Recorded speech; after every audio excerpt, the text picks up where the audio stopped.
Every one of us has two voices coming into our heads, into our ears. There's the voice, the sound, the words of the most honest time of the year, Neila. Hashem says, I have made you special. You know why? Because you could stand before me, you could look at me in the eye. There's no other creature that could look at me in such a way, because I love you. That's one voice, that's gewaltig. But then there's another voice that says, also the word enosh, but my enosh kisif kirena. When Adam kisif kidan, but who is man? Man is worthless. You're nothing, you're worthless. Now why would one feel that way? So it says in Devarim, "Vateragnu bo aleichem, vatamru b'sinas Hashem v'yisan hotzianu mitzrayim."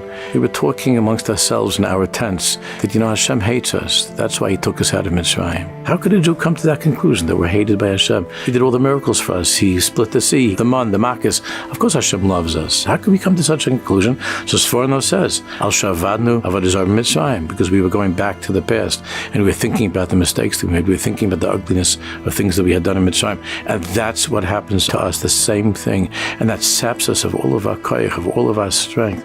It's from the beginning of time. Adam Rishon couldn't stop thinking about what went wrong. He ran away from Hashem. He was hiding from Hashem, and the Ramban says he couldn't daven, he couldn't look at Hashem in the eyes, because he couldn't stop thinking about what went wrong instead of moving forward. So how do we move forward? There's a very sweet little story. In Lubavitch, the Jews were not allowed, years ago, they were not allowed to cross over from the Jewish part of town to the non-Jewish part of town. And at that time, the Rebbe was the Rebbe Maharash, Rabbi Shmuel.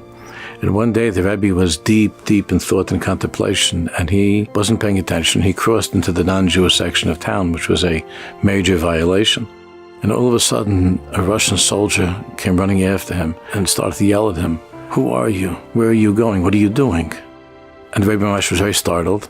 And the Rebbe looked at him and asked him, "Tell me something." He asked the soldier, "How much do you get paid a day?" And the soldier was caught off guard, and he said, "I get paid 10 rubles a day." And the Rebbe said to him, "I'll tell you what, I'll pay you 10 times 10 rubles each day if you could be so kind as to come and to ask me those 3 questions. Who are you? Where are you going? What are you doing?" Chevra, if we hear those questions, who are you? Who am I? I'm a Ben Melech. Where am I going? I'm going to learn, I'm going to daven, I'm going to talk to Hashem, I'm going to be with Hashem. What am I doing? I'm doing Melechas Hashem. That's the biggest chizuk. Hashem should help us to hear that question and to be able to answer the question honestly with all of our hearts.